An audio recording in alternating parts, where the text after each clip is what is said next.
ഇന്ന് പുക ലഭ്യമില്ലാത്ത വിറകടുപ്പ് പണിയുന്നതിന് വന്നിട്ടുള്ള വീട്ടിലെ അടുക്കളയുടെ അവസ്ഥയാണ് ഈ കാണുന്നത്. ഇത് സ്റ്റീലടുപ്പാണ്. ഇതിന് കുടപ്പുളി ഇതിൻ്റെ മേലെ ഉണക്കിയതിൻ്റെ പുറത്താണ് ഇങ്ങനെ കളർ വന്നിട്ടുള്ളത്. ഈ അടുപ്പ് പൊളിച്ചു മാറ്റിയ 3 പീസായിട്ടുള്ള അടുപ്പാണ്.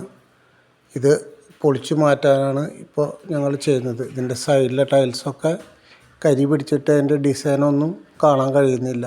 ഈ സിങ്കും ഇതിൻ്റെ തൊട്ട് ഒരു ഗ്രാനൈറ്റിൻ്റെ പീസും ഇതാണ് അവിടെ ഉള്ളത്. ഇതാണ് അടുപ്പ് പൊളിച്ചുകൊണ്ടിരിക്കുന്നത്.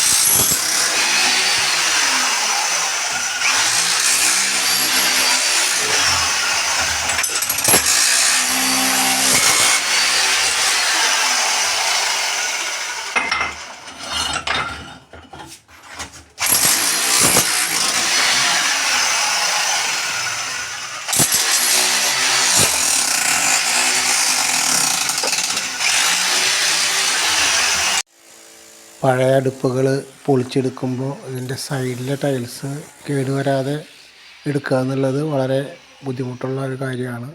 അപ്പോൾ അതിൻ്റെ സൈഡിലെ ടൈൽമിക്ക് പറ്റാതെയാണ് ഇത് പൊളിച്ച് എടുത്തിട്ടുള്ളത്. ഇത് ആസിഡ് വാഷ് ചെയ്തിട്ട് ഈ ടൈൽസിൻ്റെ ഡിസൈനൊക്കെ ഇപ്പോൾ കാണാൻ തുടങ്ങിയിട്ടുണ്ട്. കഴുകി വൃത്തിയാക്കി ഞങ്ങളുടെ പൊളിക്കൽ കഴിഞ്ഞു. ഈ പൊളിച്ച് കഴിഞ്ഞതിൻ്റെ കുഴലിലേക്കുള്ള ഹോളാണ് ഇപ്പോൾ ഈ കാണുന്നത്. ഇതിന് വലിയ ബ്ലോക്കില്ല, കുഴപ്പമില്ലാത്ത അവസ്ഥയിലുള്ളത് കൊണ്ട് അവിടെ പൊളിക്കുന്നില്ല.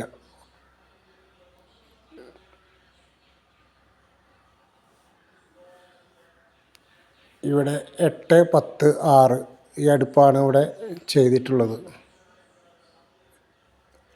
ഈ അടുപ്പുകൾക്ക് 2 റെഡ്യൂസറുകളും അതിന് കൂടെ സാധാരണ കൊടുക്കുന്ന 3 മൂടികളും ഈ അടുപ്പിന് ഉണ്ട്.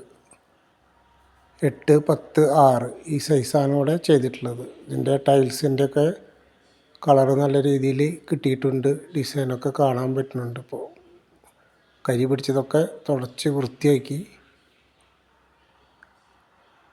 ഫിനിഷ് ചെയ്തിട്ടുള്ള അവസാനത്തെ ഭാഗമാണ് ഈ കാണുന്നത്. അപ്പോൾ ഇതൊക്കെ വൃത്തിയായിട്ടുണ്ട്. ടൈൽസൊക്കെ നന്നായി പണിയെടുക്കേണ്ടി വന്നു വൃത്തിയാക്കി എടുക്കാനായിട്ട്.